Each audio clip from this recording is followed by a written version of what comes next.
بابا جان، میں طاہر سے محبت کرتی ہوں، اسے پسند کرتی ہوں۔ ایک اچھا لڑکا ہے، غریب ہے تو کیا ہوا، لیکن میں اسے پسند کرتی ہوں۔ امید کرتی ہوں کہ آپ بھی میری پسند کو پسند کریں گے اور میری شادی طاہر سے کرا دیں گے۔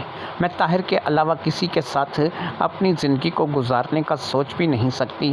میں طاہر سے شادی کر کے خوش رہوں گی۔ یہ وہ بات تھی جو کہ سعدیہ نے اپنے باپ چودھری حشمت سے کہی تھی، اور چودھری حشمت اگرچہ ایک روایتی چودھری تھا، لیکن وہ جانتا تھا کہ اس کی بیٹی انتہائی ضدی ہے۔ وہ ذرا سا بھی اس بات کو نہیں سمجھے گی کہ طاہر کے اور سعدیہ کے سٹیٹس میں زمین اور آسمان کا فرق ہے۔ دوسرا پھر طاہر کے بارے میں جو کچھ بھی سعدیہ نے اپنے گھر میں بتایا تھا، اس کو جاننے کے بعد بھی ظاہری بات ہے کہ چودھری حشمت آسانی کے ساتھ طاہر کے رشتے کے لیے نہیں مان سکتا تھا۔ طاہر کو ایک غریب مزدور شخص نے جو ہے وہ پال پوس کر کے بڑا کیا تھا۔ وہ اس کا حقیقی بیٹا نہیں تھا، لیکن وہ اسی کے پاس رہا تھا اور اسی نے اسے پال پوس کر کے بڑا کیا تھا۔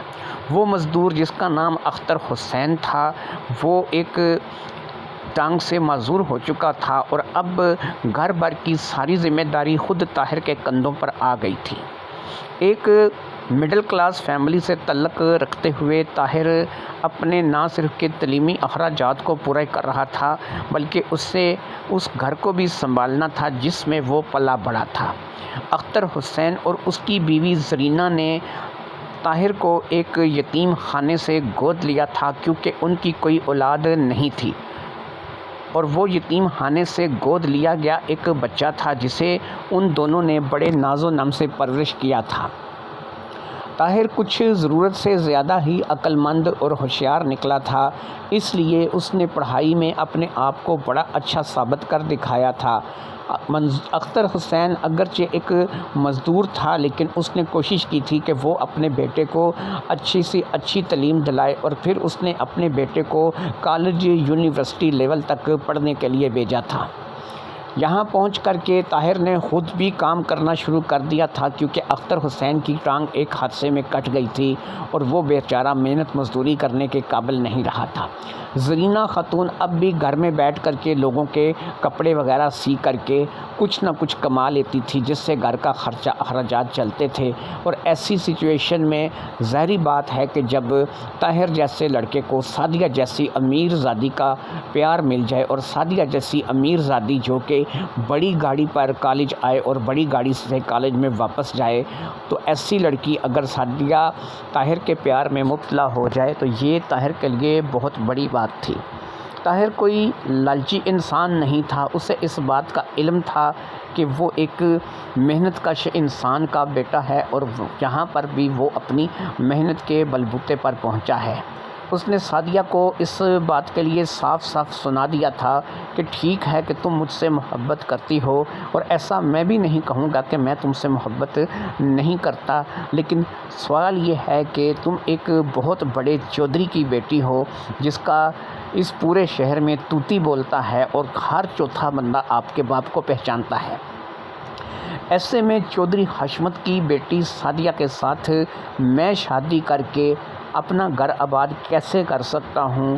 ظاہری بات ہے کہ اگر میں تم سے شادی کروں گا، تم سے جو ہے وہ شادی کرنے کی امید بھی رکھوں گا، تو یہ بات تمہارے والدین کو قابل قبول نہیں ہوگی، کیونکہ تمہارے والدین ایک روایتی چودھری ہیں، ان کی اپنی کوٹھی ہے، گاڑی ہے، ہر چیز ان کو ہر سہولت میسر ہے، گنے چنے رئیسوں میں ان کا شمار ہوتا ہے۔ اگر ایسے میں تم میرے رشتے سے متعلق یا اپنے رشتے سے متعلق ان سے کچھ گفتگو کرو گی، تو ان کے ذہن میں جو پہلی بات آئے گی وہ یہی آئے گی کہ طاہر ایک لالچی لڑکا ہے اور وہ سعدیہ کے سہارے اپنی قسمت کو بدلنا چاہتا ہے۔ لہٰذا میں نہیں چاہتا کہ ان کے دماغ میں مجھے لے کر کے کوئی ایسی بات آئے اور وہ اس بات کو سوچنے کے لیے مجبور ہو جائیں کہ میں تمہیں لے کر کے اپنی قسمت تبدیل کرنا چاہتا ہوں، یا امیر ہونا چاہتا ہوں، یا امیر ہونے کا کوئی شارٹ کٹ راستہ ہے جو کہ میں ڈھونڈ رہا ہوں۔ اس لیے بہتر یہی ہے کہ تم اپنے آپ تک محدود رہو اور مجھے میرے حال پر چھوڑ دو۔ ہم لوگ محبت کرتے ہیں، اس کا یہ مقصد نہیں کہ ہماری محبت ایک دوسرے کے ساتھ مل بھی جائے اور ہم ایک دوسرے کے ساتھ شادی کر کے اپنا جیون بھی گزار سکیں۔ ظاہری بات ہے کہ ہم دونوں کی پرورش میں، ماحول میں، رہنے سہنے میں اور ہمارے سٹیٹس میں زمین آسمان کا فرق ہے۔ ایسے میں تم اگر مجھ سے شادی کرتی ہو، میں کبھی بھی شادی کر کے تمہیں اپنے گھر لا کر کے وہ سب کچھ نہیں دے سکوں گا کہ جن چیزوں کی تم عادی ہو، جن چیزوں میں تم پلی بڑی ہو اور جو چیزیں جو ہے وہ بچپن سے تم دیکھتی آئی ہو۔ اس لیے بہتر یہی ہے کہ تم مجھے فراموش کرو اور اپنی زندگی میں آگے بڑھ جاؤ۔ یہ بات طاہر نے کی تھی، لیکن سعدیہ نے اس بات کو سب کو انکار کر دیا تھا۔ اس نے کہا تھا کہ میرے والدین اس بات کو بالکل نہیں سوچیں گے کہ تم ایک غریب انسان ہو۔ دوسرا یہ ہے کہ اگر تم مجھ سے شادی کرو گے تو ایک کام تمہیں لازمی کرنا ہوگا اور اس کے لیے تم انکار نہیں کرو گے۔ چلو ویسا نہ صحیح کہ جیسے میری کوٹھی ہے، لیکن ایک اچھا خاصا گھر ہم ضرور لیں گے اور اس گھر میں جو ہے وہ ہم اپنی نئی زندگی کا آغاز کریں گے۔ تم پڑھے لکھے ہوگے، باقاعدہ میں تمہیں کچھ رقم اس کام کے لیے دوں گی کہ جس سے تم اپنے پاؤں پر کھڑے ہو سکو، اپنا بزنس کر سکو، اپنے معاملات کو بہتر بنا سکو اور یہاں تک کہ تم جو ہے وہ کامیاب زندگی گزار سکو۔ طاہر نے کہا تھا کہ میں یہ پڑھائی لکھائی اس لیے نہیں کر رہا کہ میں اس کے بدلے میں جو ہے وہ تم سے کسی مکان کا مطالبہ کروں یا پھر میں اس سے لے کر کے تم سے کسی رقم کا مطالبہ کروں۔ میری غیرت کم از کم اس بات کو گوارا نہیں کرے گی کہ میں ایسا کام کروں اور میں اس کے سہارے، یعنی کہ تمہارا سہارا لے کر کے میں آگے بڑھوں۔ سعدیہ نے کہا تھا کہ تم اسے میرا سہارا مت سمجھنا۔ جب تم ایک اچھا کام کرنے لگو گے، تم خود اتنا کمانے لگو گے، تم چاہے تو اسے ادھار سمجھنا اور مجھے یہ پیسے واپس کر دینا۔ یہ تکرار آئے دن کی تکرار تھی اور سعدیہ اور طاہر کے درمیان یہ باتیں چلتی رہتی تھیں۔ پورا کالج اس بات کو لے کر کے جانتا تھا کہ دونوں ایک دوسرے کے بغیر نہیں رہ سکتے اور دونوں میں واقعی اٹوٹ محبت ہے۔ دونوں ہی اس رشتے کو لے کر کے سنجیدہ ہیں اور اس رشتے کو آگے بڑھانا چاہتے ہیں۔ ایسے میں سعدیہ جب اپنے گھر آئی تھی، گھر اسی شہر میں نہیں تھا جہاں پر وہ کالج میں باقاعدہ تعلیم حاصل کر رہی تھی، گھر اس کا دوسرے شہر میں تھا۔ اس کو اس شہر میں کوئی کالج، کوئی یونیورسٹی پسند نہیں آئی تھی، اس لیے اس نے اپنے من پسند کالج میں داخلہ لیا تھا جو کہ دوسرے شہر میں تھا۔ وہ وہاں پر باقاعدہ ہاسٹل میں رہتی تھی اور کبھی کبھار ہی گھر آتی تھی۔ لہٰذا اب جب وہ گھر آئی تھی تو اس نے چودھری حشمت جو کہ اس کا باپ تھا اسے بٹھا کر کے اور اپنی ماں منور سلطانہ کو بھی بٹھا کر کے اس نے اپنے اس پسند کے بارے میں آگاہ کیا تھا اور انہیں بتایا تھا کہ وہ طاہر سے بے حد محبت کرتی ہے۔ طاہر ایک شریف النفس انسان ہے جو کہ اس کی دولت روپے پیسے کے لیے اس کے پیچھے نہیں ہے۔ وہ تو اسے کئی بار اس چیز کو لے کر کے انکار کر چکا ہے۔ لہٰذا میں چاہتی ہوں کہ میری شادی جو ہے وہ طاہر کے ساتھ ہو جائے۔ آپ لوگ ایک دفعہ طاہر کے ساتھ ملاقات کریں اور طاہر کے ساتھ ملاقات کر کے اگر آپ کو ایسا لگے کہ میری پسند واقعی اچھی ہے اور میں نے جو فیصلہ کیا ہے وہ درست ہے تو آپ میری اور طاہر کی شادی کروا دیں۔ چودھری اور چودھرائن کو اگرچہ اپنی بیٹی کی بات کچھ زیادہ پسند نہیں آئی تھی، کیونکہ وہ اپنی بیٹی سعدیہ کے لیے باقاعدہ ایک رشتہ سوچ کر کے بیٹھے ہوئے تھے۔ زہیب ایک انتہائی پڑھا لکھا اچھا لڑکا تھا اور سب سے بڑی بات یہ ہے کہ وہ ایک کمپنی میں بیرون ملک جاب کر رہا تھا جس سے وہ اچھی خاصی سیلری کما رہا تھا۔ چودھری حشمت کے دوست کا بیٹا تھا اور چودھری حشمت کے دوست نے بچپن میں ہی جب سعدیہ بہت چھوٹی تھی تو اس کے لیے زہیب کی بات کر دی تھی، جسے چودھری حشمت نے قبول بھی کر لیا تھا اور اب چودھری حشمت کا یہی ارادہ تھا کہ جیسے ہی زہیب کا پاکستان کا کوئی چکر لگے گا وہ سعدیہ کے رشتے کو ہاں کر دے گا اور دونوں کو میاں بیوی کے بندھن میں باندھ دے گا۔ چودھری حشمت کا دوست چودھری رشید بھی اس بات کو جانتا تھا کہ زہیب کا رشتہ چودھری حشمت کی بیٹی سعدیہ کے ساتھ ہی کرنا ہے، اس لیے وہ اب تک زہیب کے سلسلے میں پوچھے گئے 3 سے 4 رشتوں کو رد کر چکا تھا اور اس بات کا باقاعدہ چودھری حشمت کو علم تھا۔ چودھری حشمت نے اپنی بیگم منور سلطانہ کو تو یہ بات بتا رکھی تھی کہ زہیب کے لیے سعدیہ کی ہاں وہ بچپن میں ہی کر چکا ہے، لیکن ظاہری بات ہے کہ اس بات کا سعدیہ کو علم نہیں تھا۔ جب سعدیہ نے طاہر کے رشتے کی بات اپنے والدین کے سامنے رکھی تو تب چودھری حشمت نے اور اس کی بیگم نے منہ کھولا اور اسے زہیب کے بارے میں آگاہ کیا، اور نہ صرف کہ زہیب کے بارے میں اسے بتایا بلکہ اسے یہ بتایا کہ تمہارے چچا رشید نے بچپن ہی سے تمہیں مانگ لیا تھا اور ہم نے زہیب کے لیے ہاں کر دی تھی۔ وہ 3 سے 4 رشتے زہیب کے لیے آئے ہوئے انکار کر چکے ہیں، جس کی وجہ یہی ہے کہ وہ اپنے بیٹے کی شادی تم سے کرنا چاہتے ہیں اور وہ میرے ساتھ کی ہوئی بات کی ابھی تک پابندی کر رہے ہیں۔ ایسے میں سعدیہ نے کہا تھا کہ جناب، جیسا کہ آپ کہہ رہے ہیں کہ زہیب ایک ایسا لڑکا ہے کہ جو ایک بیرون ملک میں ملازمت کرتا ہے، خوش شکل بھی ہوگا، اور ظاہری بات ہے کہ جس کے اب سے 3 سے 4 رشتے آ چکے ہیں تو اس کے لیے 5واں رشتہ بھی کسی نہ کسی کا آ جائے گا، اور اب میری طرف سے چچا سے معذرت کیجیے گا، ان سے کہیے گا کہ اگر آپ کے بیٹے کا اب کوئی رشتہ آتا ہے تو اسے نہایت ایمانداری کے ساتھ قبول کیجیے اور اپنے بیٹے کی شادی کروا دیجیے۔ اپنے بیٹے کو یہ بول دیجئے کہ وہ سعدیہ کے خواب دیکھنے چھوڑ دے، یا پھر وہ سعدیہ کے بارے میں کوئی ایسی چیز اپنے ذہن میں نہ بٹھائے، کیونکہ سعدیہ زہیب کے ساتھ نہیں طاہر کے ساتھ شادی کرے گی، اور طاہر کے ساتھ شادی کر کے وہ اپنا گھر آباد کرے گی۔ جب یہ بات کھلے الفاظ میں چودھری حشمت کو اور منور سلطانہ کو باقاعدہ سعدیہ نے بتا دی تو اس کے بعد ان لوگوں کے لیے کوئی جواز نہیں رہ گیا تھا اسے وہ کہ اس بات کا کچھ نہ کچھ انکار کرتے۔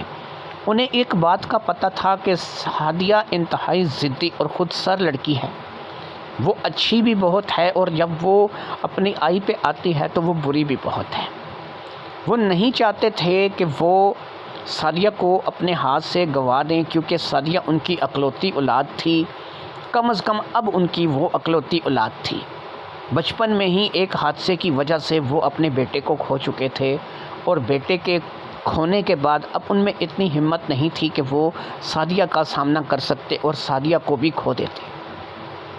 لہٰذا اس بات کے چلتے چودھری حشمت اور منور سلطانہ صرف ایک دوسرے کا منہ دیکھتے رہ گئے تھے، اور سعدیہ نے اپنا فیصلہ سنا دیا تھا۔ انہیں سعدیہ کے بارے میں علم تھا کہ سعدیہ کبھی بھی کسی ایسے انسان کو اپنا جیون ساتھی بنانے کے لیے آمادگی کا اظہار نہیں کرے گی کہ جو اس کے برابر نہ ہو، اس کے لیول کا نہ ہو، یا پھر اسے وہ صحیح طریقے سے جانچ اور پرکھ نہ لیں۔ اس لیے چودھری حشمت اور منور سلطانہ کو اس بات کا اعتماد تھا کہ جس لڑکے کے بارے میں سعدیہ اس وقت بات کر رہی ہے وہ لڑکا ضرور ایک اچھا لڑکا رہا ہوگا کہ جسے سعدیہ نے پسند کیا تھا، کیونکہ سعدیہ کو اچھے طریقے سے اس کے والدین جانتے تھے۔ سعدیہ کو مرد ذات میں بہت سی خامیاں نکالنے کی عادت تھی، اور وہ کسی بھی لڑکے کو آسانی کے ساتھ پسند نہیں کرتی تھی، اور اگر سعدیہ نے طاہر کو پسند کیا تھا تو اس کا مطلب یہی تھا کہ طاہر واقعہ ہی میں اچھا لڑکا ہوگا۔ اس لیے ان دونوں نے نہ چاہتے ہوئے بھی اس بات کو بول دیا تھا کہ جیسے ہی اسے موقع ملے وہ اب کے اگر واپس آئے تو طاہر کو اپنے ساتھ لے کر کے آئے، وہ طاہر سے ایک ملاقات کریں گے، اس کے ساتھ بات چیت کر کے دیکھیں گے، اگر وہ واقعی میں ایک اچھا اور شریف النفس انسان ہوا تو اس کے بارے میں وہ سوچیں گے۔ جبکہ سعدیہ نے صاف سنا دیا تھا کہ سوچنا نہیں ہے، ہونا وہی ہے جو میں نے کہنا ہے، میں نے طاہر سے شادی کرنی ہے اور میں نے کسی زہیب وغیرہ سے شادی نہیں کرنی۔ سعدیہ کی اس بات کے بعد چودھری رشید جو کہ چودھری حشمت کا دوست تھا اس تک یہ بات پہنچا دی گئی تھی، اور اس نے باقاعدہ سعدیہ کی بات کو جو حشمت اور منور سلطانہ کی طرف سے آئی تھی سن بھی لیا تھا، سمجھ بھی لیا تھا اور جان بھی لیا تھا، اور اس نے زہیب کے حوالے سے سعدیہ کا جو رشتہ سوچ رکھا تھا اس نے ابھی بھی اس میں یہی کہا تھا اس بات کے جواب میں کہ ٹھیک ہے، وقت آئے گا تو دیکھا جائے گا۔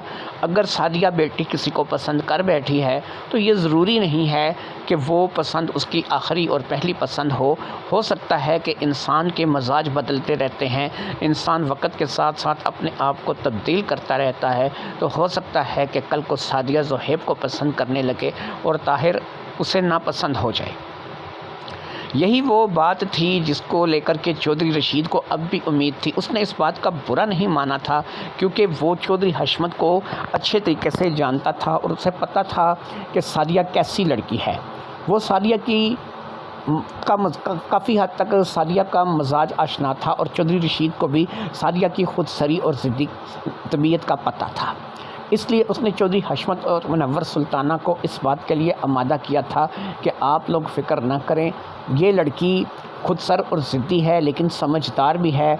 جب اسے اس بات کا پتہ چل جائے گا کہ طاہر اس کی دولت کے پیچھے ہے یا طاہر جو ہے وہ اس کے لیے اچھا نہیں ہے تو یہ خود بخود طاہر کو چھوڑ کر کے زہیب کی طرف آ جائے گی۔ جبکہ چودھری حشمت اور منور سلطانہ کا فیصلہ یہ تھا کہ اگر سعدیہ نے طاہر کو پسند کیا ہے تو وہ دولت کے پیچھے نہیں ہوگا، وہ واقعی ایک شریف النفس اچھا انسان ہوگا۔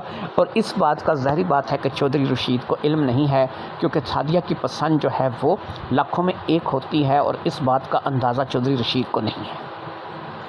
خیر، سعدیہ اپنے والدین سے مل کر کے واپس اپنے کالج اپنے ہاسٹل آ گئی تھی اور پھر معمول کی زندگی اسی طریقے سے شروع ہو گئی تھی۔ سعدیہ کئی بار طاہر کے گھر بھی جا چکی تھی، اس والد سے جو کہ اب ایک ٹانگ سے معذور ہو چکا تھا، اس کی والدہ سے جو کہ لوگوں کے کپڑے سیتی تھی، ان سے بھی ملاقات کر چکی تھی۔ اگرچہ یہ کوئی قابل قدر قسم کا محلہ نہیں تھا، ایک انتہائی تھرڈ کلاس علاقہ تھا جہاں سعدیہ جیسے لوگ پاؤں رکھنا بھی گوارا نہیں کرتے، لیکن ظاہری بات ہے کہ طاہر کی محبت اسے اس کے گھر تک لے آئی تھی، لہٰذا اس نے اس بات کو لے کر کے نہ تو کوئی ناک منہ چڑھایا تھا اور نہ ہی اس نے اختر حسین کو یا زرینہ کو کچھ کہا تھا۔ اختر حسین اور زرینہ بھی سعدیہ سے مل کر کے خوش ہوئے تھے اور انہیں اس بات کا اندازہ تھا کہ سعدیہ واقعہ ہی دل و جان سے طاہر سے محبت کرتی ہے اور وہ طاہر کو پسند کرتی ہے۔ اسی طریقے سے پھر کچھ دن گزر گئے اور کچھ دن کے بعد اسے ایک دفعہ پھر حویلی جانا تھا۔ جب اس نے دوبارہ حویلی جانے کا قصد کیا تو اب اس نے یہ بات جو ہے وہ طاہر سے کر دی اور طاہر کو بھی اپنے ساتھ چلنے کے لیے تیار رہنے کا کہا۔ طاہر نے اگرچہ تھوڑے سے بہانے بنانے کی کوشش کی لیکن سعدیہ نے اس کا ہر بہانہ ناکام کر دیا اور اس کے باپ اختر حسین سے اور اس کی ماں زرینہ بی بی سے اجازت لے کر کے وہ اسے اپنی ساتھ حویلی لے جانے کے لیے آمادہ کر بیٹھی۔ وہ اس کے ساتھ حویلی جانا چاہتی تھی لیکن جس وقت وہ شہر سے نکلے ان کو راستے میں رات پڑ گئی۔ رات پڑنے کی وجہ یہ تھی، نکلے تو وہ بہت ٹائم سے تھے، ان کا ارادہ یہی تھا کہ رات ڈھلنے سے پہلے ہم لوگ حویلی پہنچ جائیں گے اور دوسرے شہر تک ہماری رسائی جو ہے وہ آسانی سے ہو سکے گی۔ لیکن آدھی راستے میں آ کر کے سعدیہ کی گاڑی اچانک خراب ہو گئی تھی اور جس جگہ پر سعدیہ کی گاڑی خراب ہوئی تھی یہاں پر دور دور تک کوئی ایسا انسان نہیں تھا، کوئی ایسا نظام نہیں تھا۔ گھر تھے تو بہت دور دور بنے ہوئے تھے، ارد گرد صرف کھیت کھلیان تھے اور ایسی جگہ تھی کہ جہاں پر آ کر کے یہ گاڑی بند پڑ گئی تھی۔ ٹریفک بھی سڑک پر نہ ہونے کے برابر تھی۔ اب ایسے میں اس گاڑی کو صرف یہاں پر چھوڑ کر لاک کیا جا سکتا تھا اور کسی نہ کسی سے لفٹ لی جا سکتی تھی اور اس لفٹ کے ذریعے سے ہی وہ اپنے منزل پر پہنچ سکتے تھے۔ شہر کا تو آدھا راستہ پڑا تھا، یعنی کہ اگر وہ اپنے شہر جانا چاہتی تھی تو کم سے کم 1.5 گھنٹے کا راستہ تھا جو کہ اسے طے کرنا تھا۔ اب اس نے اپنی گاڑی کو تو اچھے طریقے سے لاک کر دیا، خالی سڑک پر وہ طاہر کے ساتھ آ کر کے کھڑی ہو گئی تھی اور اب انہوں نے آنے جانے والی گاڑیوں کو ہاتھ دے کر کے رکنے کا اشارہ کرنا شروع کر دیا۔ پھر ایک گاڑی ان کے کہنے پر رک ہی گئی اور انہوں نے اپنی پریشانی اس گاڑی والے کو بتائی۔ وہ ایک بوڑھا شخص تھا جو کہ کچھ زیادہ دور نہیں جا رہا تھا۔ اس نے جس جگہ کا بتایا وہ ایک چھوٹا سا قصبہ تھا۔ اس قصبے میں ہوٹل یا رہائش اس قسم کی چیز آسانی کے ساتھ مل جانی تھی کیونکہ وہاں پر بہرحال ہوٹل موجود تھے اور رہائش کے انتظامات بھی موجود تھے۔ اب مرتے کیا نہ کرتے، دونوں نے یہی فیصلہ کیا کہ ہمیں ہوٹل تک جو ہے وہ چلے جانا چاہیے اور وہاں سے دیکھیں گے اگر ہمیں کوئی لفٹ مل گئی تو ہم اس لفٹ کے ذریعے سے صبح واپس جو ہے اپنے گھر چلے جائیں گے یا پھر اس لفٹ کے ذریعے سے ہم صبح واپس یہاں پر بھی کسی مستری کو لے کر کے آ سکتے ہیں اور گاڑی کو ٹھیک کرا سکتے ہیں۔ اسی بات کے مد نظر وہ اس بوڑھے شخص کے ساتھ گاڑی میں بیٹھ گئے تھے اور اس نے ایک قریبی قصبے میں ان لوگوں کو اتار دیا۔ یہ 15 سے 20 منٹ کے فاصلے میں وہ یہاں پر پہنچ آئے تھے۔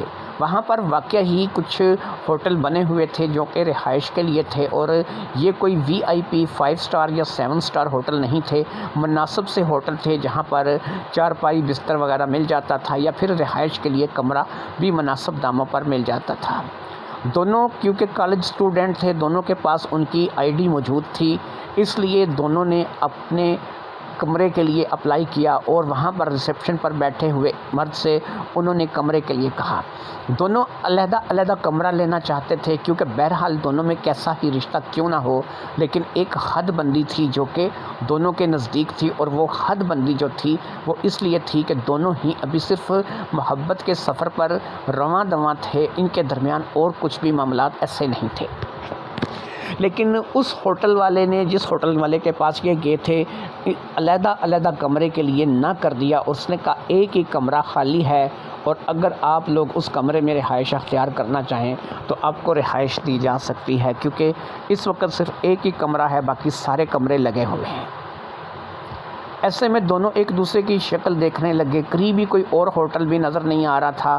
ہوٹل اور موجود تھے جبکہ اس نے بتا بھی دیے تھے ریسیپشن پہ بیٹھے ہوئے آدمی نے، لیکن ظاہری بات ہے کہ وہاں پر چل کے جانا پڑتا تھا اور دونوں ہی تھکے ہوئے تھے، لہٰذا ان دونوں نے یہی فیصلہ کیا کہ کھانا کھاتے ہیں اور پھر اس ایک کمرے میں ہی کسی نہ کسی طور پر اپنی رات کو گزار لیتے ہیں، باقی کی رات گزار کر صبح جو ہے وہ یہاں سے نکلیں گے۔ یہاں تو سب سے پہلے کسی مستری کو لے کر کے جا کے کار ٹھیک کروائیں گے، یا پھر یہاں سے سیدھا گھر چلے جائیں گے اور وہاں سے کسی ملازم کو بھیجیں گے، وہ خود ہی کار ٹھیک کروا کے گھر تک لے آئے گا۔ اس بات کے مد نظر ظاہری بات ہے کہ اب دونوں کو ایک ہی کمرہ ملا تھا اور ان دونوں نے اس کمرے کو غنیمت جان کر کے لے لیا تھا۔ کھانا کھانے کے بعد وہ اس کمرے میں آ گئے تھے۔ ان کے پاس کچھ خاص سامان نہیں تھا، بس تھوڑا سا سامان تھا جو کہ ان کے بیگ کی حد تک محدود تھا۔ ایک چھوٹا سا بیگ تھا جو کہ سعدیہ کے پاس تھا، اور ایک ہی چھوٹا سا بیگ تھا جو کہ طاہر کے پاس تھا۔ یہ کمرہ ایک ڈبل بیڈ روم تھا جس میں ایک بیڈ لگا ہوا تھا جو کہ ڈبل بیڈ تھا، اس کے اوپر ایک گدا لگا ہوا تھا۔ کمرے میں کچھ قابل قدر چیزیں نہیں تھی کہ جن کا ذکر کیا جائے، بس ایک مناسب سے ہوٹل کا مناسب سا کمرہ تھا۔ ہلکی ہلکی سردی تھی جو کہ رات میں ہو جاتی تھی، دن میں سردی نہیں لگتی تھی، لیکن رات میں ہلکی ہلکی سردی کا موسم تھا جو کہ ہو جاتا تھا، اس لیے ایک کمبل بھی باقاعدہ ان کے پاؤں کی طرف رکھا گیا تھا کہ اگر رات میں سردی لگے تو دونوں اس کمبل کو اپنے اوپر اوڑھ کر کے سو سکیں۔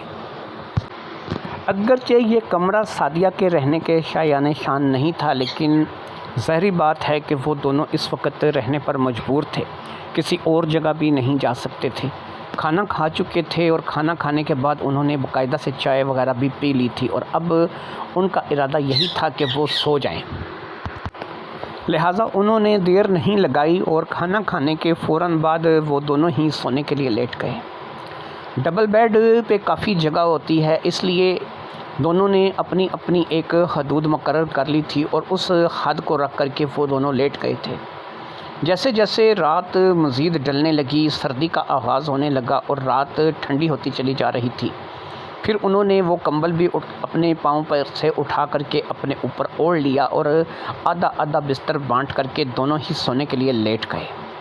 ابھی وہ سو ہی رہے تھے کہ اتنے میں تیز بارش جو ہے وہ شروع ہو گئی، یعنی کہ بارش کے آنے کی وجہ سے سردی کی شدت میں کچھ اضافہ ہو گیا۔ اس تیز بارش کی وجہ سے انہوں نے محسوس کیا کہ سردی میں اضافہ ہوتا چلا جا رہا ہے اور ماحول جو ہے وہ ضرورت سے زیادہ ہی ٹھنڈا ہوتا چلا جا رہا ہے۔ ایسے میں اس ایک کمبل کے اندر ان کا گزارا نہیں ہو رہا تھا، اس ایک کمبل میں وہ اس ساری رات نہیں کاٹ سکتے تھے، ان دونوں کو ہی سردی محسوس ہو رہی تھی، لہٰذا اب ضروری تھا کہ وہ ہوٹل کے ریسیپشن پر رابطہ کرتے اور ایک کمبل اور مانگ لیتے۔ کم از کم ایک کمبل طاہر اوڑھ کر کے سو جاتا اور دوسرے کمبل کو سعدیہ اوڑھ کر کے سو جاتی اور اچھے طریقے سے اپنے آپ کو کمبل میں لپیٹ لیتے۔ جب ریسیپشن پر اس سلسلے میں رابطہ کیا گیا اس وقت رات کا 1:30 بج رہا تھا اور ریسیپشن پہ کوئی شخص موجود نہیں تھا، فون کے جواب میں کسی نے فون نہیں اٹھایا۔ طاہر خود نیچے آیا تو اس نے دیکھا کہ اس وقت ہوٹل میں کوئی بھی نہیں ہے، حتیٰ کہ ریسیپشن پر بھی کوئی شخص موجود نہیں ہے۔ ادھر ادھر گھومنے پھرنے پر بھی اسے ایسا لگا کہ جیسے کوئی بھی اس ہوٹل میں موجود تھا وہ بھی جا کر کے اب سو چکا ہے، اور ہوٹل کا بیرونی دروازہ جو کہ مین انٹری گیٹ تھا اسے بھی بند کر دیا گیا ہے، لیکن سردی کی شدت میں مزید اضافے سے اضافہ ہوتا جا رہا تھا۔ طاہر نے اپنے طور پر 2-4 جگہ گھوم پھر کر کے کوئی کمبل وغیرہ دیکھنے کی کوشش کی، لیکن اسے کچھ بھی نہیں ملا۔ آخرکار اس نے اپنے ہی کمرے کا رخ کرنے کا فیصلہ کیا۔ جب وہ اپنے کمرے میں گیا تو اس نے دیکھا کہ وہ جو کمبل تھا جو کہ وہ وہاں پر چھوڑ کر کے آیا تھا، اس وقت تک اس کمبل کو سعدیہ نے اپنے جسم کو اچھی طریقے سے لپیٹ لیا تھا، اور اس نے اپنے آپ کو اس کمبل کے اندر اچھے طریقے سے چھپا لیا تھا۔ جب طاہر وہاں پر گیا اور اس نے بتایا کہ نہ تو اسے کوئی اضافی کمبل ملا ہے اور نہ ہی ریسیپشن پر موجود ہے، ایسا لگتا ہے کہ جو بھی شخص تھا وہ جا کر کے سو گیا ہے اور اب ہوٹل میں کوئی بھی شخص موجود نہیں ہے۔ ویسے بھی یہ کوئی VIP قسم کا ہوٹل نہیں کہ جہاں پر 24 گھنٹے سروس ہو یا پھر اس قسم کے معاملات ہوں۔ اب سعدیہ نے اسے کہا کہ پھر کیا کریں، کیونکہ سردی تو بڑھتی چلی جا رہی ہے اور ظاہری بات ہے کہ میں نے اس کمبل کو اپنے گرد لپیٹ لیا ہے جس سے مجھے کافی افاقہ ہے اور میں اپنے آپ کو بہتر محسوس کر رہی ہوں، لیکن تمہیں بھی تو ایسے نہیں چھوڑا جا سکتا، کیونکہ اگر تم باہر رہو گے اور سردی میں ٹھٹر کر کے بیمار پڑ جاؤ گے، اس لیے مجبوری یہی ہے کہ اب اسے آدھا آدھا ہی بانٹنا پڑے گا اور اس کمبل میں ہی گزارا کرنا پڑے گا۔ وہ کوئی خاص موٹا کمبل نہیں تھا، ایک پتلا دبلا سا کمبل تھا جو کہ ہلکی سردی کو روکنے کے لیے تو کافی تھا، لیکن ظاہری بات ہے کہ جو باہر بارش لگی ہوئی تھی اس کے چلتے یہ کمبل دونوں کے لیے ناکافی تھا، لہٰذا اب دونوں نے ہی اس کمبل کو دوبارہ سے بانٹ لیا۔ لیکن پھر بات وہی ہے کہ سردی تھی کہ جو آج کے آج ہی تھی اور سردی کا اضافہ ہوتا چلا جا رہا تھا۔ بارش اگرچہ رک چکی تھی لیکن سردی کی لہر تھی جو کہ اب بھی چل رہی تھی، اور اس سردی کے چلتے اب ایک ہی راستہ تھا، اور اس راستے کے تحت ان لوگوں نے دونوں نے اس بات کا فیصلہ کیا کہ ہم ایک دوسرے کے جس قدر زیادہ قریب رہیں گے اس قدر ہمیں سردی کم لگے گی، لہٰذا اب انہوں نے کمبل بھی اچھے طریقے سے لپیٹ لیا تھا اور وہ دونوں ایک دوسرے کے قریب بھی ہو گئے تھے۔ ایک دفعہ پھر باہر بارش شروع ہو گئی اور اس بارش کے چلتے پھر جو ہے وہ ایک دفعہ ساتھ ہی ساتھ سرد ہواؤں کا اضافہ ہو گیا۔ اگرچہ یہاں پر کمرہ یہ دوسری منزل کا کمرہ تھا، کھڑکیاں وغیرہ بند تھیں، لیکن سردی تو اپنا آپ دکھاتی ہے، وہ تو کسی راستے سے بھی آ جاتی ہے۔ ان باتوں کے چلتے اب ظاہری بات ہے کہ ان دونوں نے اپنے کچھ حدود کو کراس کر لیا تھا، اور ان حدود کو کراس کرتے ہوئے وہ دونوں ہی ایک دوسرے سے اسی کمبل کے اندر لپٹ گئے تھے اور ایک دوسرے کو انہوں نے بدن کی گرمی پہنچانے کا ارادہ کیا تھا۔ ظاہری بات ہے کہ زندہ رہنا بھی ضروری تھا۔ وہ بدن کی گرمی ان کو اب کسی اور طرف متوجہ کر رہی تھی اور ان کو کسی اور طرف لے کے جا رہی تھی۔ ان کی خواہشات سر ابارنے لگی تھی اور ان کے اندر ایک عجیب سی بے چینی، ایک عجیب سی کشمکش شروع ہو چکی تھی۔ اگرچہ وہ دونوں ہی ان کاموں سے باز رہنا چاہتے تھے اور ان کاموں کے عادی نہیں تھے، لیکن کہتے ہیں کہ ہونی کو کوئی نہیں ٹال سکتا، اور پھر ان دونوں کے درمیان وہ واسطہ، وہ رابطہ ہو گیا کہ جس کے لیے دونوں نے شاید کبھی سوچا نہیں تھا۔ رات کسی نہ کسی طریقے پر گزر گئی اور پھر صبح وہ دونوں ہی وہاں سے نکل آئے۔ اس وقت بارش ختم ہو چکی تھی اور باقاعدہ دھوپ نکل آئی تھی۔ انہوں نے ایک قریبی مستری سے رابطہ کیا اور اس کو اپنی گاڑی کی پریشانی بتائی، اور اس کے ساتھ ہی وہ دونوں ایک ٹوٹی پھوٹی سی کھٹارا گاڑی میں وہاں تک روانہ ہو گئے جہاں پر ان کی گاڑی کھڑی تھی۔ وہ اپنے ساتھ کچھ سامان اور ایک شاگرد بھی لے آیا تھا۔ اس نے تھوڑا سا ہی محنت کرنے کے بعد تقریباً آدھے گھنٹے کے اندر ہی اس گاڑی کو چالو کر دیا، اور وہ گاڑی جیسے ہی چالو ہوئی دونوں ہی اب خوش ہو گئے اور دونوں ہی اپنے گھر جانے کے لیے یعنی کہ چودھری حشمت کے گھر کے لیے روانہ ہو گئے۔ نہ تو سعدیہ طاہر سے نظریں ملا رہی تھی اور نہ ہی طاہر سعدیہ کے ساتھ نظریں ملا رہا تھا۔ کیونکہ انہوں نے کبھی سوچا نہیں تھا کہ ان کے درمیان میں کچھ ایسا تعلق بن جائے گا، لیکن رات کو جو کچھ ہوا تھا وہ ہو چکا تھا، اور بہرحال اس بات کو لے کر کے وہ دونوں ہی شرمندہ تھے۔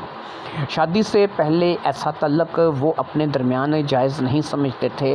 اس بات کو طاہر بھی مانتا تھا اور اس بات کو سعدیہ بھی مانتی تھی، لیکن کہتے ہیں نا کہ جب دو لوگ اکیلے ہوتے ہیں تو ان کے بیچ میں تیسرا شیطان ہوتا ہے، تو وہ شیطان ہی تھا جو کہ اس وقت ان دونوں کے بیچ میں تھا، اور اب ان دونوں کو وہ اس حد تک لے آیا تھا کہ وہ بیچارے دونوں ہی ایک دوسرے سے نظریں نہیں ملا پا رہے تھے۔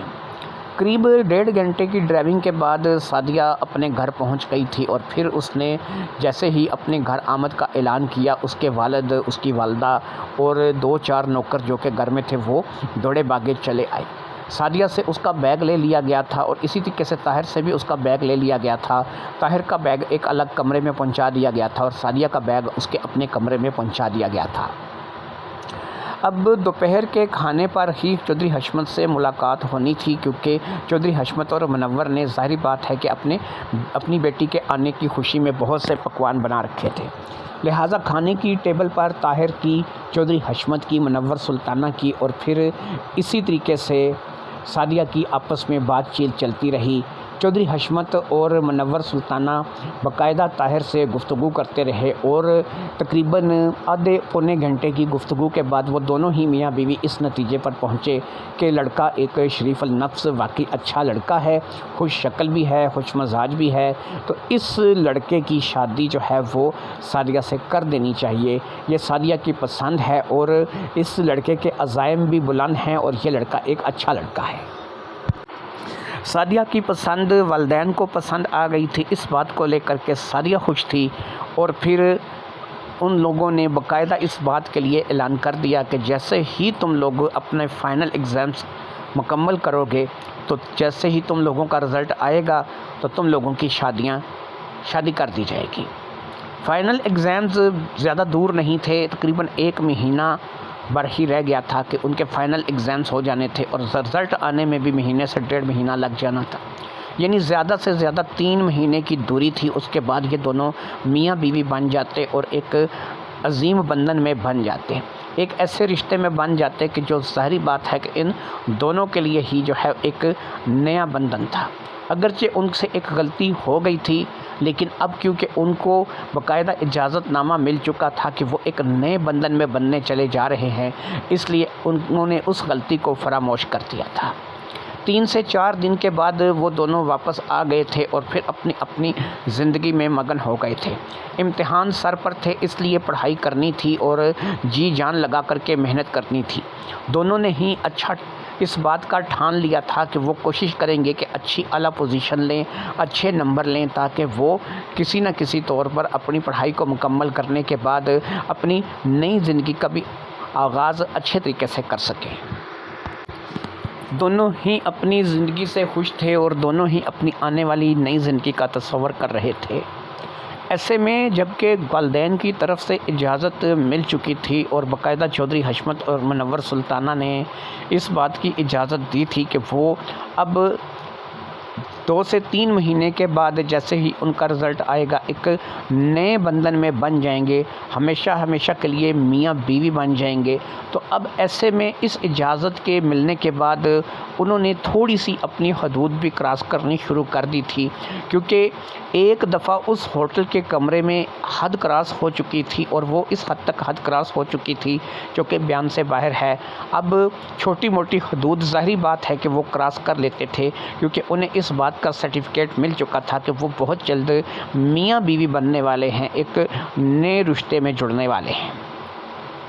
لہٰذا 3 مہینے گزر ہی گئے، اور ان کا انتظار ختم ہوا، اور اس 3 مہینے کے بعد باقاعدہ سے شادی کا اعلان ہو گیا، اور دونوں ہی میاں بیوی کے بندھن میں بندھنے کے لیے پوری طرح سے تیار ہو گئے۔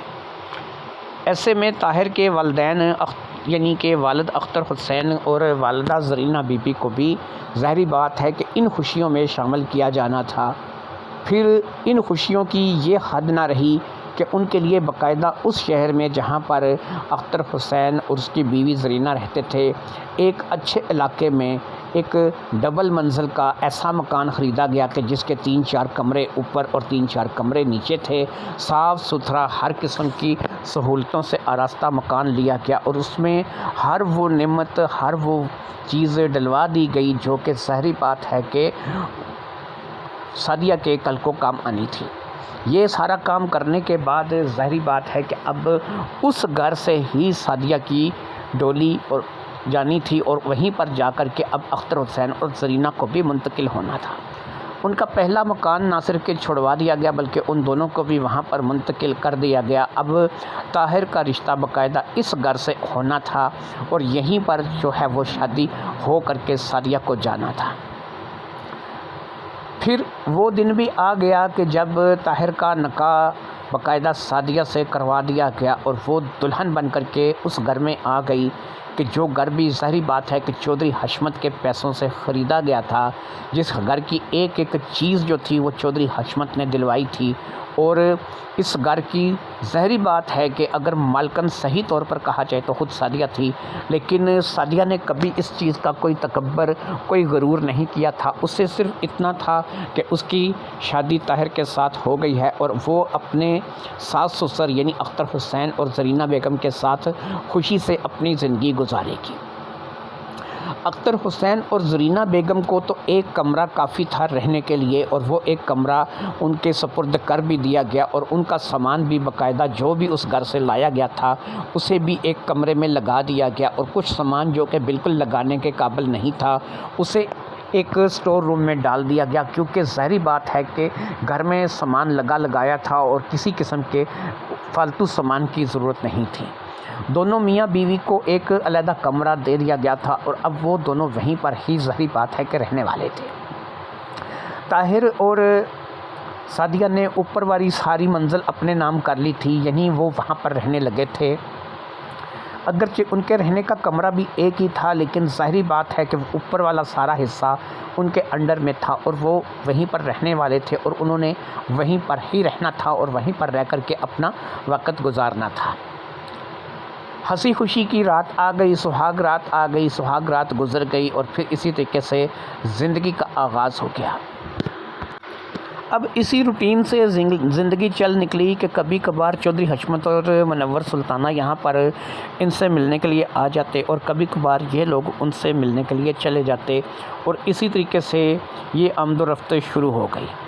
باقاعدہ 10 لاکھ روپے کی ایک رقم چودھری حشمت نے طاہر کو ادا کر دی، جس میں اس نے کہا کہ تم اپنے لیے کوئی ایسا کام، کوئی ایسی چیز بناؤ کہ جس میں تم اپنا چھوٹا سا کاروبار شروع کرو، 4 پیسے اس سے کما کر کے لاؤ، تمہیں نوکریاں کرنے کی، دھکے کھانے کی ضرورت نہیں ہے، تمہارے پاس پیسہ ہے، اگر تمہیں کم پڑے تو تم مزید کچھ اور پیسہ لے لینا، اور اپنا کوئی ایسا کام کرو کہ جس میں روزانہ کی بنیاد پر تم اچھے پیسے کما سکو۔ 10 لاکھ روپے کی رقم اگرچہ بہت زیادہ رقم نہیں تھی، اس بات کو طاہر بھی جانتا تھا، لیکن طاہر نے ایک سٹور بنانے کا فیصلہ کیا جس میں وہ زیادہ تر ایسی چیزیں جو ہے وہ رکھے گا جس میں گھر کے کھانے پینے کا سامان، گھریلو اشیاء اور گھریلو اشیاء سے متعلق چیزیں تھیں۔ جب اس نے یہ آئیڈیا چودھری حشمت کے ساتھ ڈسکس کیا کہ مجھے ایک سٹور بنانا ہے جس میں ایک باقاعدہ گھریلو استعمال کی اشیاء ہوں، تو ظاہری بات ہے کہ یہ کام تو لاکھوں نہیں بلکہ کروڑوں روپے میں جا کر کے مکمل ہوتا تھا۔ چودھری حشمت نے اس بات کو سراہا اور مزید 50 لاکھ روپے کی رقم اس نے طاہر کو دے دی، اور طاہر نے جہاں پر وہ مکان لیا تھا اسی علاقے میں باقاعدہ اپنا ایک سپر سٹور بنا لیا، جہاں پر کہ طاہر نے ابھی صرف اس سپر سٹور میں اتنا ہی سامان ڈالا تھا جو کہ اس 50-60 لاکھ کے اندر آ گیا تھا، اور 50-60 لاکھ روپے میں جتنی اس نے سیٹنگ کر لی تھی۔ یہ بھی کچھ کم نہیں تھا، 50-60 لاکھ روپے کا اچھا خاصا سامان تھا جو کہ اس نے وہاں پر لگا دیا تھا، اور اس کا ارادہ یہی تھا کہ اب وہ مزید اپنے سسرال سے کچھ مدد نہیں لے گا، اسی سٹور کو آہستہ آہستہ آگے بڑھائے گا۔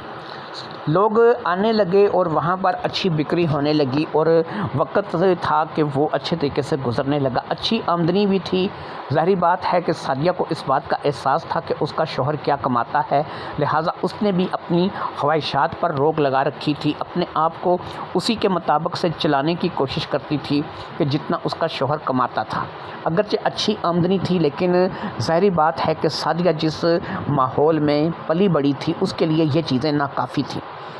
روزانہ کی 10-20 ہزار روپے سیل تھی اور یہ 10-20 ہزار روپے سیل طاہر جیسے لوگوں کے لیے یا پھر اختر حسین اور زرینہ جیسے لوگوں کے لیے تو بہت بڑی بات تھی، لیکن سعدیہ کے لیے یہ روزانہ کا خرچہ بھی نہیں تھا، لیکن پھر بھی وہ ان کے ساتھ اچھے طریقے سے وقت گزار رہی تھی کیونکہ اس نے سب کچھ دیکھنے سننے کے بعد ہی طاہر کو پسند کیا تھا اور وہ طاہر کی اس کارکردگی سے مطمئن تھی۔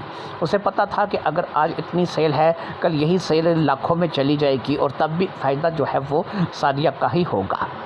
اگرچہ بہت سے پیسے چودھری حشمت نے لگا دیے تھے لیکن اسے اس بات کا اطمینان تھا کہ اس کا داماد نہ صرف کہ دکان کو چلا رہا ہے، اس نے سپر سٹور کو واقعہ ہی اب نکھارنا شروع کر دیا ہے اور ایک بڑی دکان ہے جو کہ سپر سٹور کے نام پہ اس نے بنا لی ہے، جس میں 50-60 لاکھ روپے کا مال لگا ہوا ہے۔ چلو وہ اب اپنی محنت کے بلبوتے پر اپنے آپ کو آگے بڑھائے گا۔ ہماری بیٹی ایک اچھی جگہ چلی گئی، اچھے لوگوں میں چلی گئی، وہ اپنی زندگی سے خوش ہے تو ہم بھی اپنی زندگی سے خوش ہیں۔ اسی طریقے سے شب و روز گزر رہے تھے اور ایک روز ایسا ہوا کہ جب طاہر اپنی بیگم یعنی سعدیہ کو لے کر کے اپنے سسرال گیا یعنی چودھری حشمت کے ہاں، چائے پیتے ہوئے اچانک کپڑوں پر چائے گر گئی۔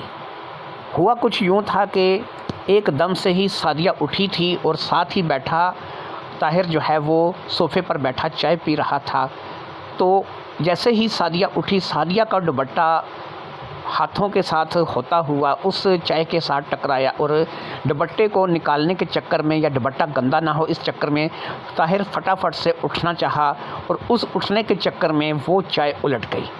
وہ الٹ کر چائے سیدھا اس کی قمیض پر گری جو کہ ظاہری بات ہے کہ ساری کی ساری خراب ہو گئی۔ ایسے میں سعدیہ نے کہا کہ یہ کیا ہو گیا ہے، چلیں کوئی مسئلہ نہیں، آئیے میں آپ کو قمیض تبدیل کروا دیتی ہوں۔ منور سلطانہ اور حشمت بھی اس بات کو دیکھ رہے تھے اور پھر وہیں پر کیونکہ چائے کی گری قمیض تھی تو وہیں پر قمیض اتار دینے کے لیے کہا گیا کہ بھئی یہ قمیض اتار دو، یہ کسی ملازم کو دو وہ دے دے گا، تم جا کے دوسرے کپڑے پہن لو اور ہو سکے تو غسل خانے میں جا کر کے اگر تمہارے جسم پر کسی جگہ چائے گری ہے تو اس کو صاف کر لو۔ اسی ہڑبڑی میں طاہر نے جلدی سے اپنی قمیض کو اوپر کیا اور اس نے اپنی قمیض اتار دی۔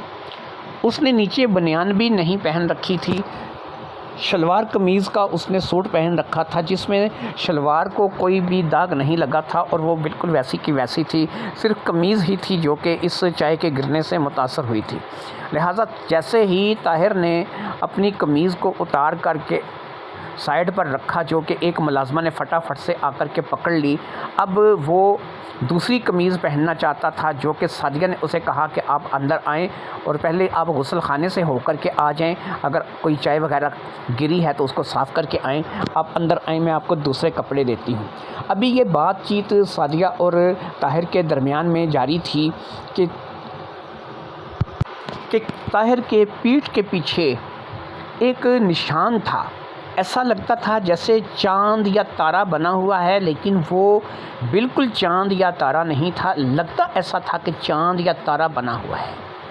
یہ پیٹھ اس وقت منور سلطانہ اور حشمت کی طرف تھی اور وہ دوسری طرف منہ کیے اپنی بیگم سے یعنی کہ سعدیہ سے گفتگو کر رہا تھا۔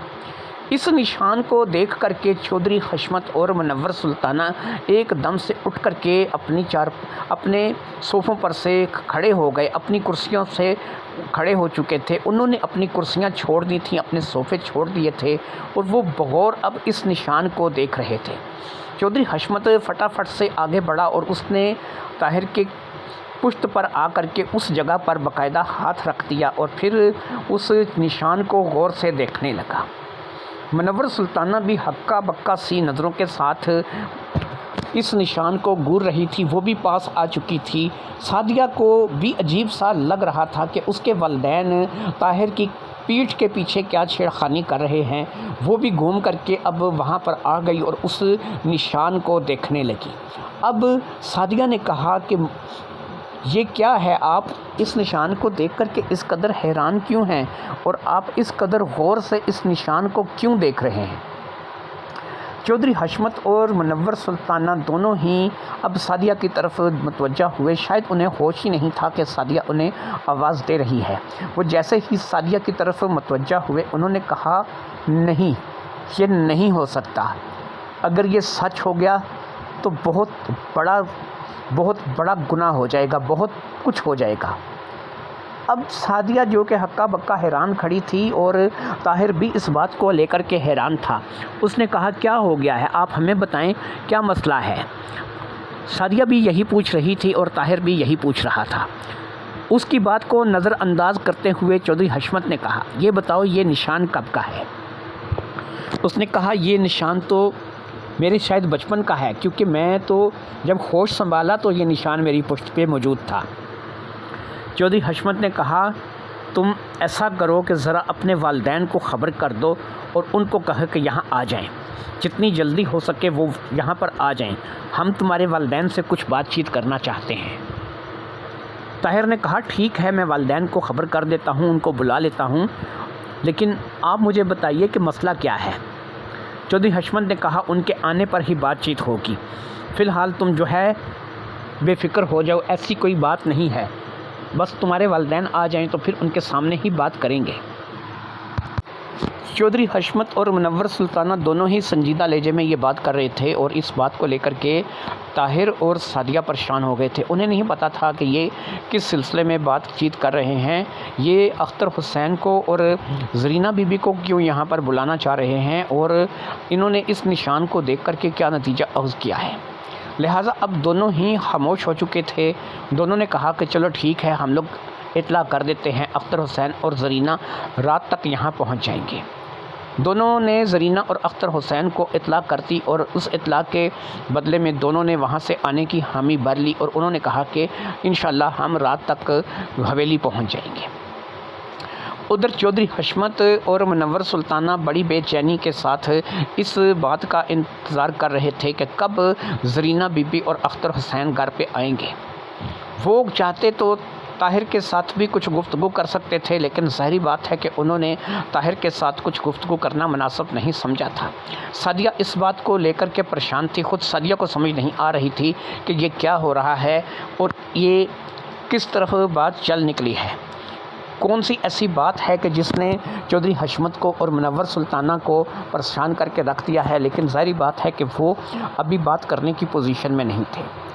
پھر رات تک زرینہ اور اختر حسین بھی آ گئے اور زرینہ اور اختر حسین کی جیسے ہی گھر میں آمد ہوئی، چودھری حشمت اور منور سلطانہ انہیں اپنے ساتھ لے کر کے بڑے ہال والے کمرے میں آ کر کے بیٹھ گئے۔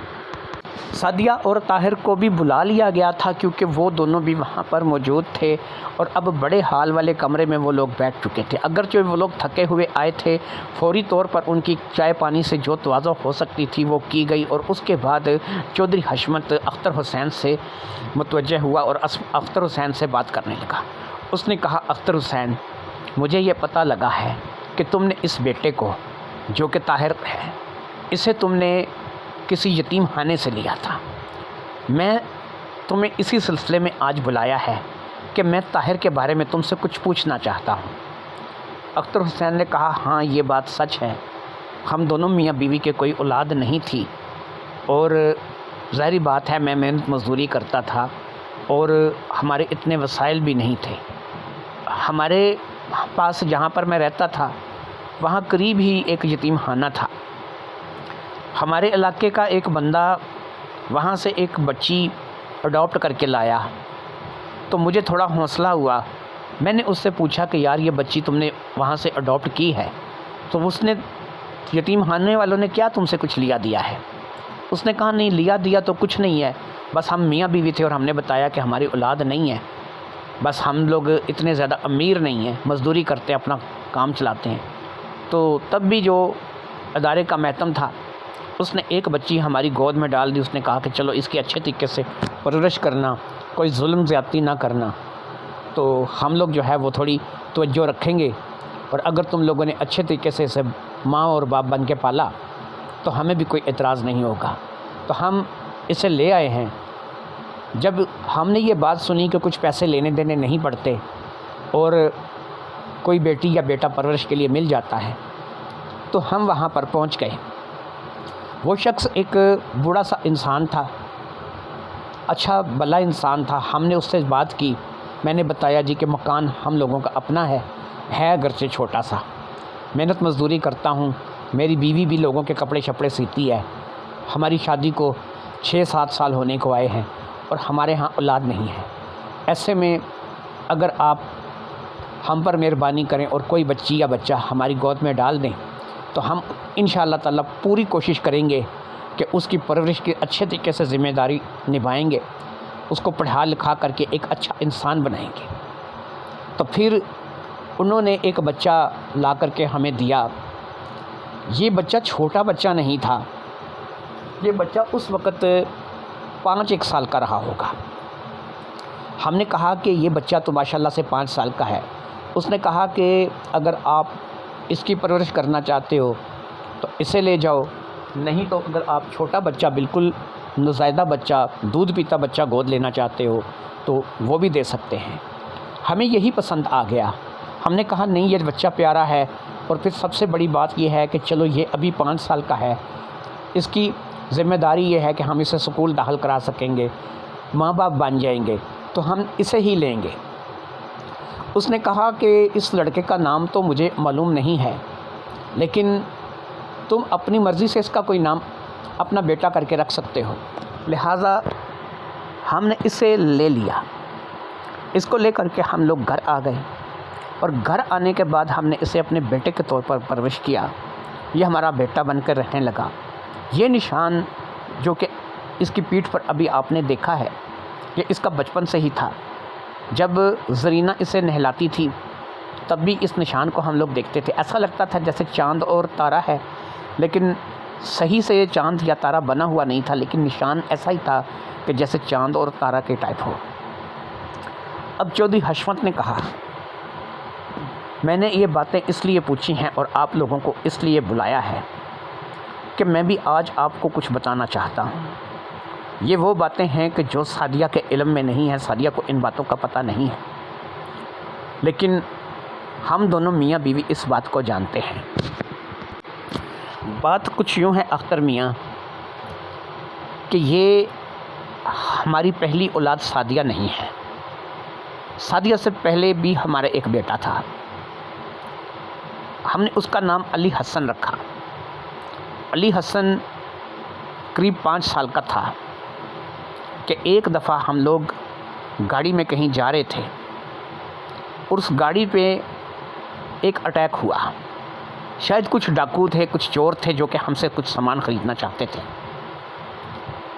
منور بی بی جو کہ میری بیگم تھی، اس نے فٹافٹ سے بیٹے کو اٹھایا اور گاڑی سے باہر نکل گئی، جبکہ ہمیں ڈاکوؤں نے گھیر لیا۔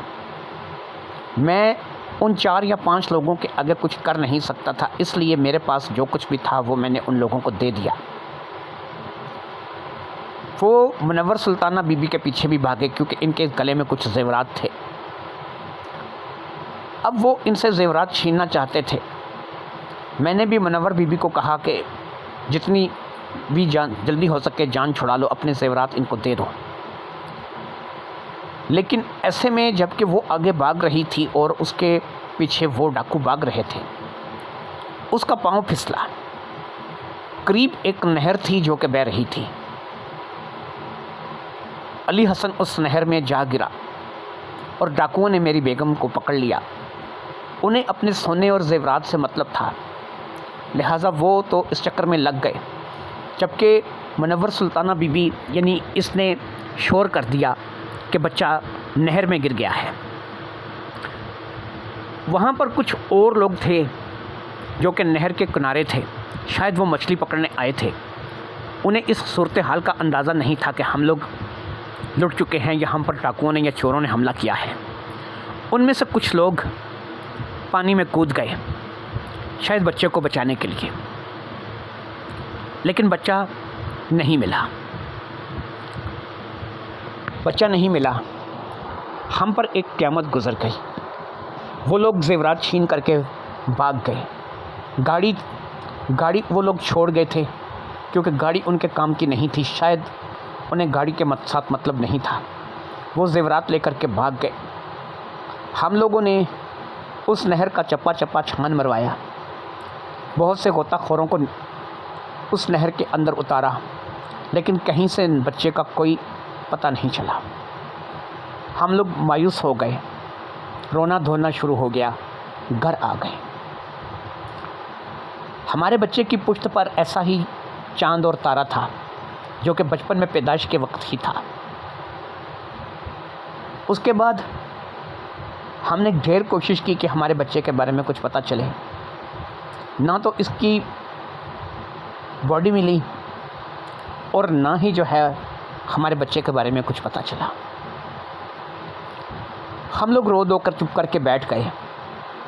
ایک چیز ہم دونوں کو اندر ہی اندر کھائے جا رہی تھی کہ اب ہمارا بچہ اس دنیا میں نہیں رہا، وہ نہیں رہا۔ اس کے 2 سال بعد، یعنی اس حادثے کے 2 سال بعد، سعدیہ ہمارے گھر میں پیدا ہوئی۔ سعدیہ کے آنے سے ہم لوگوں نے اپنے اس بچے کے غم کو کافی حد تک فراموش کر دیا۔ ایسا نہیں کہ ہم اسے بھول گئے، لیکن کافی حد تک اس کے غم میں کمی آ گئی۔ اس کی تصویریں، اس کے کپڑے آج بھی ہم لوگوں نے سنبھال کر کے رکھے ہوئے ہیں۔ وہ ایک علیحدہ کمرے میں پڑے ہیں۔ اس کی تصویریں، ہم نے کبھی سعدیہ کو یہ نہیں بتایا کہ اس کا کوئی بھائی بھی تھا، کیونکہ اگر اسے اس کی حادثے کے بارے میں بتاتے تو ظاہری بات ہے کہ یہ بیچاری بھی اپنی زندگی میں دکھی رہتی ہے۔ اس لیے وہ کپڑے، وہ تصویریں آپ لوگوں کو دکھاتے ہیں۔ اس کو دیکھ کر کے بتائیے گا کہ طاہر کو جس عمر میں آپ نے اڈاپٹ کیا تھا، ظاہری بات ہے آپ نے اسے ایک یتیم خانے سے اڈاپٹ کیا تھا، تو اس عمر میں اور اس حادثے میں 5 سے 6 مہینے کا فرق ہے، زیادہ سے زیادہ۔ یعنی آپ جب بتا رہے ہیں کہ آپ اسے یتیم خانے سے لے کر کے آئے اور جب ہمارے ساتھ یہ حادثہ ہوا، اس میں 5 یا 6 مہینے کا فرق ہے۔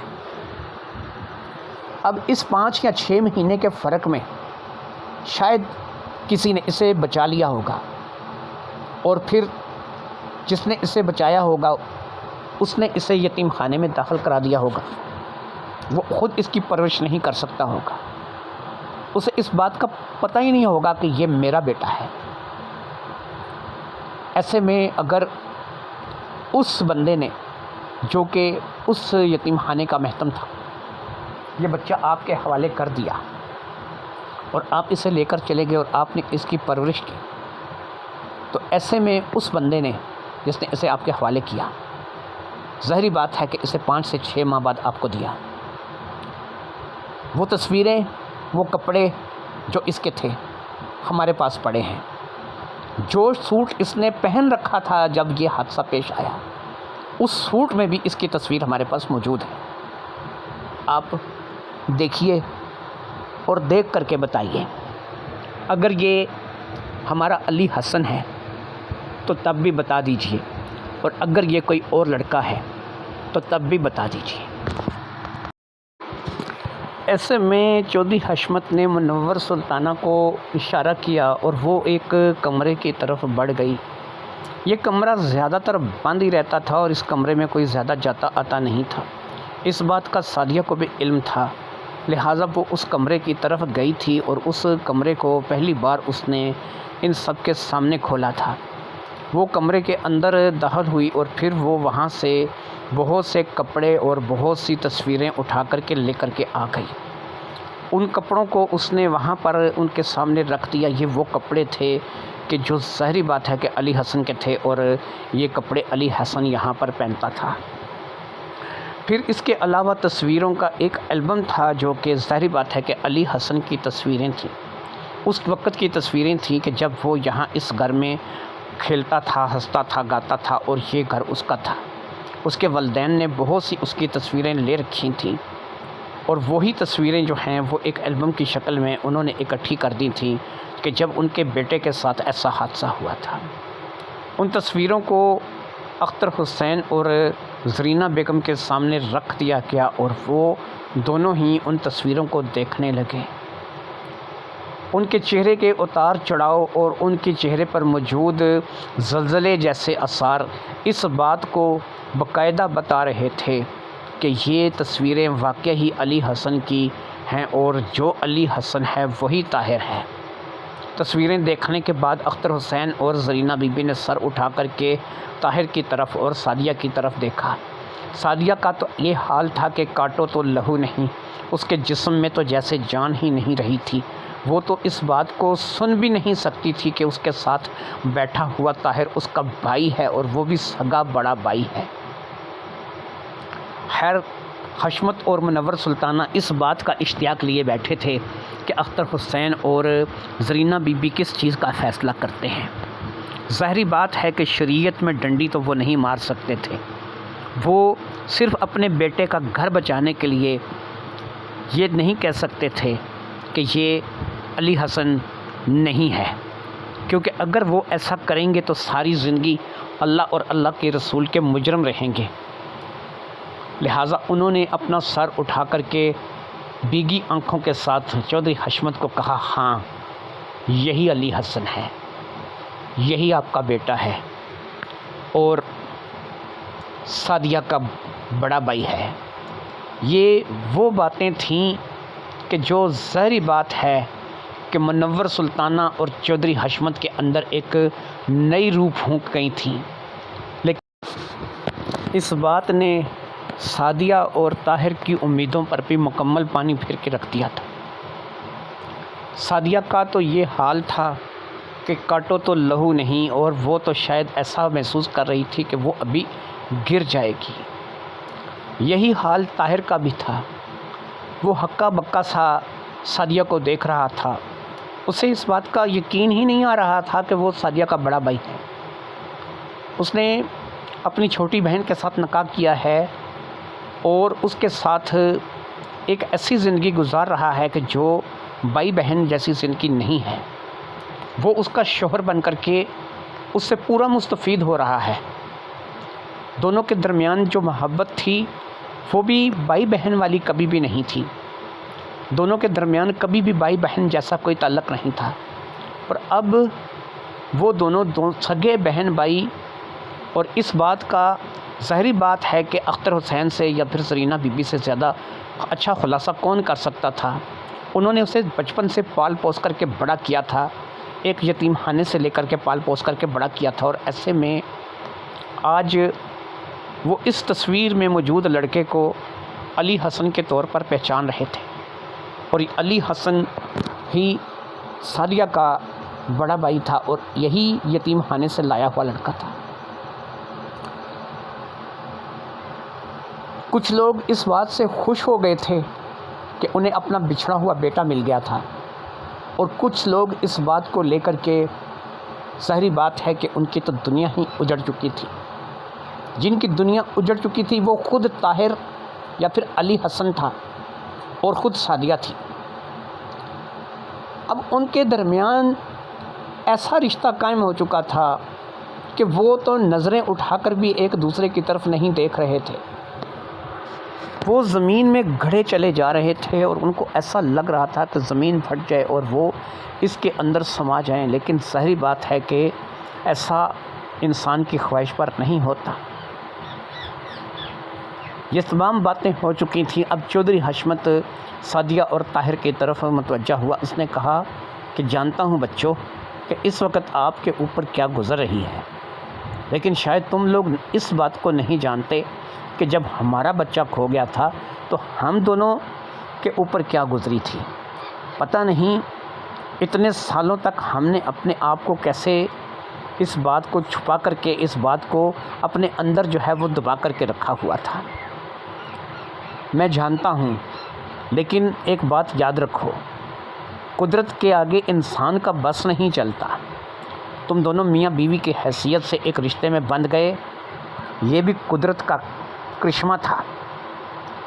اس وقت تک ہم لوگوں کو اس بات کا اندازہ نہیں تھا، نہ آج یہ نشان ہمارے سامنے آتا، اور نہ اختر اور زرینہ اس بات کے لیے تصدیق کرتے کہ تم ہی علی حسن ہو، تو یہ رشتہ شاید ساری زندگی چلتا رہتا۔ تم لوگ اس رشتے کے لیے گنہگار نہیں تھے، کیونکہ تم لوگوں کو تو پتہ ہی نہیں تھا، اور پھر اگر تم لوگوں کو پتہ نہیں تھا تو تمہیں کس بات کی شرمندگی ہے؟ جو کچھ بھی ہے وہ قدرت کی طرف سے ہے، اور اگر ایسا ہوا ہے تو پھر ایک بات اپنے ذہن میں بٹھا لو کہ جو بھی ہوتا ہے اس میں کچھ نہ کچھ اللہ تعالیٰ کی مرضی ہوتی ہے، کچھ نہ کچھ اللہ تعالیٰ کی قدرت ہوتی ہے، اس لیے تم اپنے آپ میں ان باتوں کو لے کر کے شرمندہ مت ہو۔ اب بہتر یہی ہے کہ تم لوگوں کو تھوڑا وقت لگے گا، لیکن تم دونوں ایک دوسرے کو بہن اور بھائی کے ناطے قبول کرو۔ سعدیہ کا بڑا بھائی علی حسن اور علی حسن کی چھوٹی بہن سعدیہ، اب یہی تم لوگوں کا رشتہ ہے۔ سعدیہ نے کہا، ابا جان، قدرت کے آگے بس نہیں چلتا، میں جانتی ہوں، یہ جو کچھ بھی ہوا اس کے تحت میں اب یہ بھی مانتی ہوں کہ میرا طاہر کے ساتھ یا پھر علی حسن کے ساتھ کوئی رشتہ نہیں رہا۔ میں جب یہ بات ثابت ہو گئی کہ یہ میرا بڑا بھائی ہے، میں اس کے نکاح سے نکل گئی، ہماری شادی ختم ہو گئی، وہیں سے ہماری شادی شدہ زندگی کا خاتمہ ہو گیا۔ ایک بات جو ہم دونوں نے ابھی تک آپ لوگوں کو نہیں بتائی، اور ہم لوگ بس آج کل میں بتانے والے تھے، ہم نے سوچ رکھا تھا کہ آپ کو سرپرائز دیں گے، لیکن اس سے پہلے قدرت نے اور آپ لوگوں نے مل کر، قدرت کی کرنی ہے، آپ لوگوں نے ہمیں اتنا بڑا سرپرائز دیا کہ ہمارے اس سرپرائز کی کوئی حیثیت اب رہ نہیں گئی ہے، لیکن پھر بھی ہم آپ کو ایک سرپرائز دیں گے۔ میں اس وقت پریگننٹ ہوں، اور اتنا وقت گزر چکا ہے کہ اس معصوم کے اندر جان پڑ چکی ہے۔ اب اگر اس کو میں کسی طریقے سے ختم کرواؤں تو وہ قتل ہوگا، اور اگر اس کو ختم نہ کرواؤں تو ایک بڑے بھائی کا بیٹا ہوگا چھوٹی بہن کی کوکھ سے۔ میں آپ لوگوں کو سرپرائز دینا چاہتی تھی، لیکن میں خود سرپرائز ہو گئی۔ اب چودھری حشمت نے کہا کہ نہیں، ایسا کچھ بھی نہیں ہوگا۔ جیسا کہ ہم نے بتایا کہ جو قدرت کے کام ہیں وہ نرالے ہیں، قدرت کے کاموں میں انسان کا دخل نہیں ہے۔ یہ بچہ باقاعدہ پیدا بھی ہوگا، لڑکی ہوگی یا لڑکا ہوگا، اور اس کو بھی سماج، شریعت اور ہر چیز اسی بات کے ساتھ قبول کرے گی کہ تم دونوں کی کوئی بھول نہیں تھی، تم دونوں نے کوئی گناہ نہیں کیا تھا، تم اسے اپنے بچے کے طور پر پرورش کرو گے، تم بہن بھائی کا رشتہ اب تم دونوں کا یہی ہے، لیکن یہ اولاد بھی تمہاری ہی کہلائے گا، اور یہ اللہ کی مرضی سے ہے۔ اس روز اختر حسین اور زرینہ تو وہیں پر رہے، اور 2-3 دن رہنے کے بعد واپس چلے گئے۔ سعدیہ اور طاہر کے راستے جب سے طاہر علی حسن بنا تھا جدا ہو چکے تھے۔ ان لوگوں نے ایک دوسرے کو بہن اور بھائی کی نظر سے، ظاہری بات ہے کہ اتنی جلدی نہیں دیکھنا تھا، نہ ان کے درمیان میں ایسا رشتہ جلدی قائم ہونا تھا، اس کے لیے وقت چاہیے تھا۔ پھر سعدیہ ماں بن گئی اور ایک بہت پیاری سی بچی کو جنم دیا۔ اس بچی کی ذمہ داری علی حسن پر بھی تھی اور سعدیہ کے پر بھی تھی۔ یہ دونوں بہن بھائی کی بیٹی بھی تھی، اور دونوں میاں بیوی کی بیٹی بھی تھی۔ ایک عجیب سا سلسلہ تھا، لیکن قدرت کے آگے سب بے بس تھے۔ کہتے ہیں نا کہ رفتہ رفتہ بڑے سے بڑا زخمی انسان کو بھر جاتا ہے۔ وقت انسان کا ایسا مرہم ہے کہ وہ انسان کے ہر زخم کو بھر دیتا ہے۔ لہٰذا اس تمام تر بات کے باوجود بھی زہیب نے، جو کہ رشید کا بیٹا تھا، سعدیہ کو اپنے نکاح میں قبول کر لیا اور سعدیہ اس کے ساتھ شادی کر کے چلی گئی۔ بیٹی جس کا نام نازنین رکھا گیا تھا اسے بھی وہ اپنے ساتھ لے گئی، اور اب اس کی پرورش کی ذمہ داری زہیب اور سعدیہ نے اٹھا لی۔ علی حسن کی شادی بھی کچھ عرصے بعد ایک اور جگہ کر دی گئی۔ یہ بھی اسی کالج میں لڑکی تھی جو کہ علی حسن اور سعدیہ کے کالج میں ہی پڑھتی تھی۔ یہ بھی اپنے طور پر علی حسن کو پسند کرتی تھی، لیکن ظاہری بات ہے کہ سعدیہ اور علی حسن کی محبت کے درمیان وہ رکاوٹ نہیں بن سکتی تھی۔ اس بات کا سعدیہ کو بھی علم تھا اور علی حسن کو بھی علم تھا کہ وہ طاہر کو پسند کرتی ہے، لہٰذا اب اسی لڑکی کے ساتھ طاہر کا رشتہ یعنی علی حسن کا رشتہ کر دیا گیا تھا۔ وہ اسی شہر والے مکان میں طاہر کے ساتھ، علی حسن کے ساتھ رہتی تھی، کیونکہ علی حسن نے اب بھی اختر حسین اور زرینہ بی بی کو نہیں چھوڑا تھا اور وہی سپر سٹور چلا رہا تھا اور وہیں پر رہ کر کے کام کر رہا تھا۔ سعدیہ اپنے گھر کی ہو گئی تھی، طاہر نے اپنا گھر بسا لیا تھا، بیٹی تھی، اس کی پرورش کی ذمہ داری زہیب اور سعدیہ نے اٹھا لی تھی۔ چودھری حشمت اور منور سلطانہ اب جب بھی جی چاہتا تھا کبھی اپنی بیٹی کے گھر اس سے مل آتے تھے، کبھی اپنے بیٹے کے گھر اس سے مل آتے تھے۔